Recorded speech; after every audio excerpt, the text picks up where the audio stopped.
आज अध्ययन कर रहे हैं कक्षा 7 की पाठ्य पुस्तक सामाजिक विज्ञान हमारा पर्यावरण से अध्याय 3 हमारी बदलती पृथ्वी के अंतर्गत भाग 1 में चर्चा करेंगे पृथ्वी की गतियों के बारे में।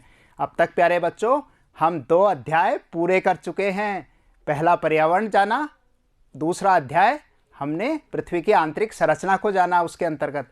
तो प्यारे बच्चों कॉपी पेंसिल लेके तैयार हो जाइए, शुरू कर रहे हैं। कुछ और रहस्यों को सुलझाएंगे आज। सबसे पहले देखेंगे पृथ्वी की गतियाँ। ये देखिए पृथ्वी की गतियाँ।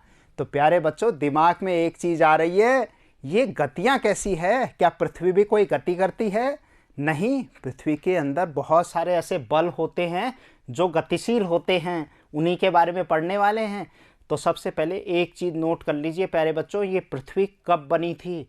ये पृथ्वी बनी थी 4.6 अरब साल पहले। इतने साल पहले ये पृथ्वी हमारी बनकर तैयार हो गई थी और 3.9 अरब साल पहले क्या बनी थी? पहली चट्टान बनी थी। ये हमने पहले भी जाना है। तो प्यारे बच्चों अब 2020 ख़त्म होने को है और आप ये देखें कि इतने समय तक क्या पृथ्वी पर निरंतर बहुत सारे बदलाव देखने को मिल रहे हैं। आप लोगों को मिल रहे हैं ना बहुत सारे बदलाव। क्या क्या बदलाव देखने को मिल रहे हैं? कहीं भूकंप आ जाता है, कहीं ज्वालामुखी विस्फोट हो जाता है, कहीं पे भूस्खलन हो जाता है, पर्वत टूट जाता है। बहुत सारी चीज़ें अखबारों में पढ़ते रहते हो ना। तो ये सभी किससे जुड़े हुए हैं? ये पृथ्वी की गतियों से जुड़े हुए हैं। तो गतियाँ, तो एक चीज़ यहाँ पर गौर से नोट कर लेना कॉपी में कि प्यारे बच्चों ये गतियाँ जो होती हैं, ये 2 तरीके की गतियाँ हम यहाँ पर देखेंगे। पहली जो गति है वो है खगोलीय गतियाँ होती हैं पृथ्वी की, जो कक्षा 6 में आप पढ़ चुके हैं, जो घूर्णन और परिभ्रमण से जुड़ी हुई हैं। मतलब पृथ्वी घूमती है अपनी धुरी पर। अब वो घूर्णन से क्या होता है? दिन और रात होते हैं। और परिभ्रमण से क्या होता है? ऋतुओं का निर्माण होता है, जो कक्षा 6 में पढ़ चुके हो आप। कक्षा 7 में जो पृथ्वी की गतियां हैं उनका संबंध है पृथ्वी के अंतर्जात बल और बहिर्जात बलों से। यानी कि पृथ्वी के अंदर, यानी कि हम जिस स्थलमंडल पे रह रहे हैं उस स्थलमंडल के अंदर क्या बदलाव हो रहे हैं और उस स्थलमंडल के बाहर क्या बदलाव हो रहे हैं, उन्हीं को आज समझेंगे हम। ये देखिए ये पृथ्वी की गतियां हैं। इनको हम अपनी आसानी के लिए 2 बलों में बांट सकते हैं। पहला क्या है? अंतर्जात बल, मतलब पृथ्वी के अंदर काम कर रहे हैं। अंतर्जात पढ़े थे ना, अंतर्जात चट्टानें और बहिर्जात चट्टानें पढ़ी थी पिछले पार्ट में। यहाँ अंतर्जात बल जो पृथ्वी के अंदर काम करते हैं और बहिर्जात बल पृथ्वी के बाहर कार्य करते हैं। अब आप ये गौर कीजिए कि जो अंतर्जात बल हैं वो कैसे हैं, कहाँ हैं? तो उसके लिए हमें समझना पड़ेगा पृथ्वी की क्या हैं? प्लेटें हैं। स्थलमंडल है, स्थलमंडल को क्या किया हमने? 2 प्लेटों में बांटे। क्या परिभाषा पड़ी थी स्थलमंडल की? पृथ्वी का भूपर पट्टी का कठोर ऊपरी भाग। कितना? अधिकतम 35 से 100 किलोमीटर इसकी मोटाई पड़ी थी हमने। अब जब इसको पढ़ा तो इसके अंतर्गत क्या है? हमने पढ़ा था 35 किलोमीटर तक महाद्वीपीय प्लेटें और 5 किलोमीटर मोटी क्या है? महासागरीय प्लेटें हैं। अब जब इनको पढ़ने के उपरांत अब ये जो प्लेटें हैं ये क्या हैं कि 2 तरीके से बनी हुई हैं। इनका निर्माण भी हमने जाना। इसके अंदर का पहली प्लेट क्या पढ़ी हमने? एक महाद्वीपीय प्लेट होती है और एक क्या होती है? महासागरीय प्लेट होती है। तो महाद्वीपीय प्लेटें जो प्यारे बच्चों किसकी बनी हुई है? वो सियाल की बनी हुई है। और महासागरीय प्लेटें किसकी बनी हुई है? वो सीमा की बनी हुई है। हमने पढ़ा था ना पृथ्वी की आंतरिक संरचना, आपको याद है ना? क्या पढ़ी थी पृथ्वी की आंतरिक संरचना में? सियाल, सीमा और नीफे। तो सियाल की क्या बनी हुई है? भूपर पट्टी। और सीमा का क्या बना हुआ है? मेंटल बना हुआ है। और नीफे किसका है? क्रोड का बना हुआ है। ये पढ़ा। तो ये जो महाद्वीपीय प्लेटें हैं, ये महाद्वीपीय प्लेटें किसकी बनी हुई हैं? सियाल की। महासागरीय प्लेटें किसकी बनी हुई है? सीमा की। अब आप ये देखिए इस सियाल जो परत है, इस सियाल का घनत्व कितना है? इसका घनत्व हमने पढ़ा 2.9 और इसका घनत्व क्या पढ़ा हमने? 3 इसका घनत्व पढ़ा हमने 3.9 से 4.5 के बीच का, ये घनत्व पढ़ा। अब आप ये देखिए कि ये जो महाद्वीपीय प्लेटें हैं ये कम घनत्व की हैं और महासागरीय प्लेटें क्या हैं? अधिक घनत्व की हैं। अब आप ये देखिए कि उत्प्लावन का जो नियम है वो ये कहता है कि जो हल्की चीज होती है वो अधिक घनत्व में क्या करती है, तैरती है। आपने देखा है ना, तो ये कम घनत्व की है और ये अधिक घनत्व की है। इसका मतलब ये हुआ कि जो महाद्वीपीय प्लेटें हैं वो क्या कर रही हैं, वो क्या कर रही हैं, देखो, अतः महाद्वीपीय प्लेटें महासागरीय प्लेटों में क्या कर रही हैं, तैर रही हैं। ठीक है ना। विचारणीय प्रश्न कि इतने बड़े बड़े महाद्वीप जो हैं वो महासागरों में तैर रहे हैं और उसी के कारण क्या होता है, विभिन्न प्रकार के परिवर्तन देखने को मिलते हैं। मतलब अंदर कुछ ना कुछ हलचलें चलती रहती हैं, क्योंकि ये प्लेटें क्या करती हैं, परस्पर आपस में क्या करती हैं, टकराती हैं। आप इस तरीके से देख सकते हैं, कई बार प्लेटें परस्पर एक दूसरे की तरफ आती हैं, कई बार प्लेटें एक दूसरे से विपरीत दिशा में भी जाती हैं, कई बार प्लेटें एक दूसरे से पैरेलल समानांतर भी गति करती हैं।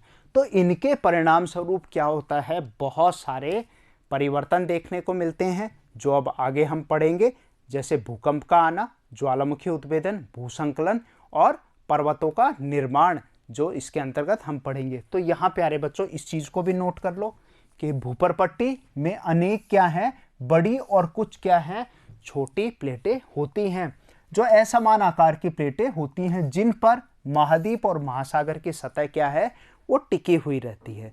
तो अभी वापस से देखो इसको, यहां पर हमने क्या पढ़ा, अंतर्जात फलन। तो जो प्लेटों के कारण ही क्या हो रहे हैं, जब प्लेटों में क्या हो रही है, गति हो रही है, उन गति के कारण परिणाम स्वरूप क्या हो रहा है, कुछ बल कार्य कर रहे हैं। कुछ तो बल कैसे हैं, जो आकस्मिक आते हैं, अचानक आते हैं, ये आकस्मिक परिवर्तन देखेंगे।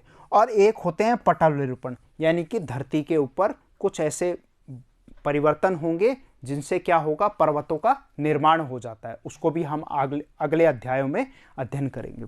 तो आकस्मिक में आप क्या क्या नोट करेंगे, नोट कर लीजिए, भूकंप, ज्वालामुखी और भूसंकलन, ये आकस्मिक बलों के परिणाम स्वरूप होते हैं।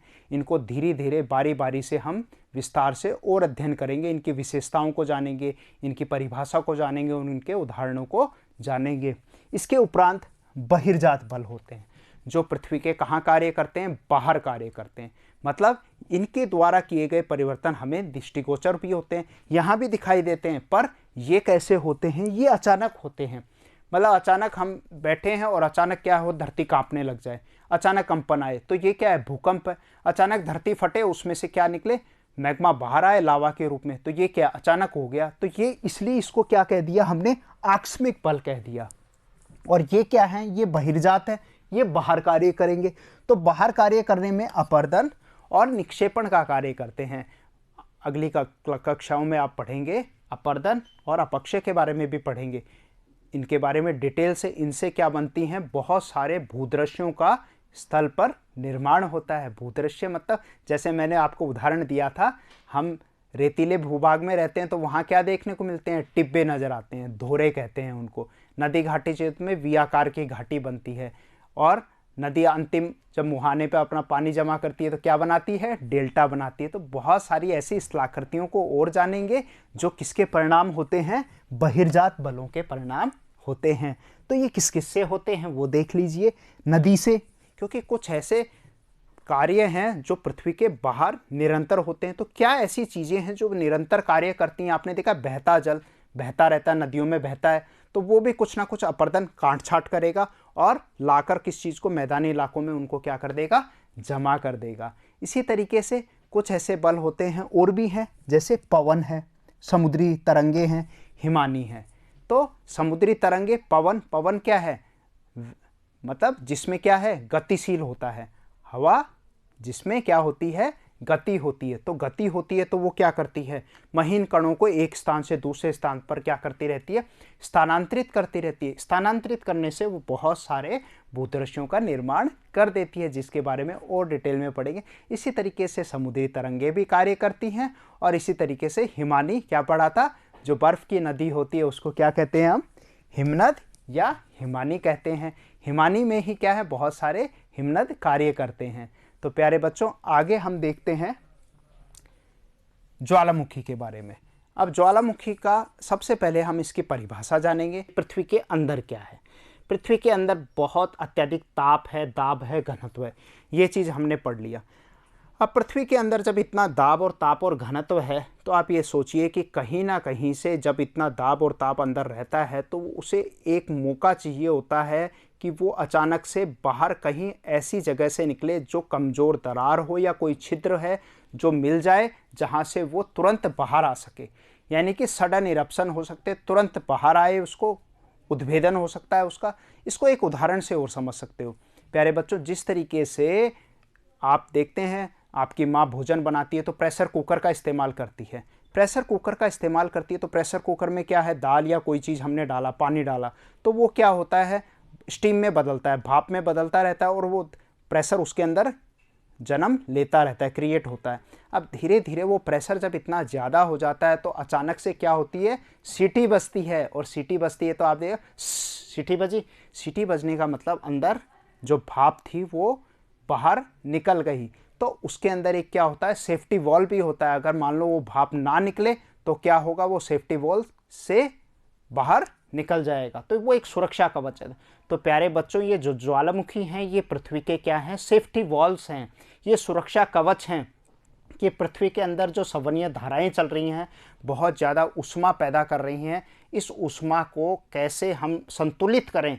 तो संतुलित करने का जरिया क्या है, वो है ज्वालामुखी।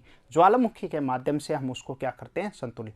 तो ज्वालामुखी से अचानक, अभी आप ये सोचेंगे कि मैग्मा अंदर कैसे आया, तो उसके लिए क्या है, जब दो प्लेटें आपस में क्या होती हैं, अभिसरण हो जाती हैं, मतलब अंदर चली गई, तो हल्की प्लेट ऊपर और भारी प्लेट कहाँ हो जाएगी, अंदर चली जाएगी। 100 किलोमीटर के नीचे ये प्लेट जाकर क्या हो जाती है, नीचे ये क्या होगी, दुर्बलता मंडल में ये क्या हो जाएगी, पिघल जाएगी। और ये किसका भाग बन जाएगी, ये क्या बन जाएगी, मैग्मा बन जाएगी। क्या बन जाएगी, मैग्मा।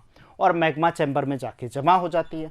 और धीरे धीरे जब दाब बढ़ने लगता है तो वही मैग्मा क्या होता है, सूक्ष्म दरारों से या छिद्र से बाहर आ जाता है। देखिए परिभाषा में क्या लिखा है, भूपरपट्टी पर खुला एक ऐसा छिद्र होता है जिसमें पिघले हुए पदार्थ क्या होते हैं, अचानक बाहर आ जाते हैं। क्या आते हैं, इसमें से लावा निकलता है। तो मैग्मा जब आया बाहर, मैंने बताया था ना, क्या कहते हैं उसको, लावा। राख निकलती है, गैस निकलती है, बहुत सारे जलवाष्प निकलते हैं।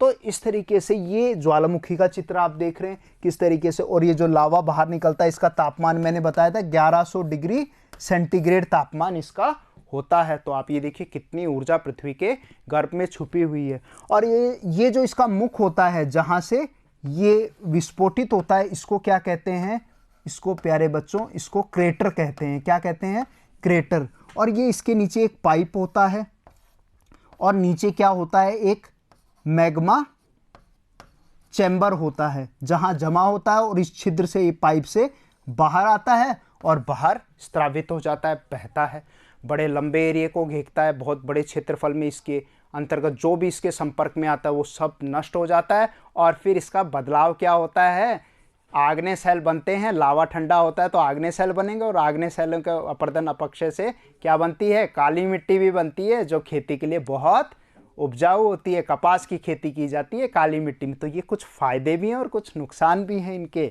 तो उदाहरण आप इसके उदाहरण आपने पढ़ लिए, लावा, राख, गैस, जलवाष्प। अब इसके कारण और देख लेते हैं।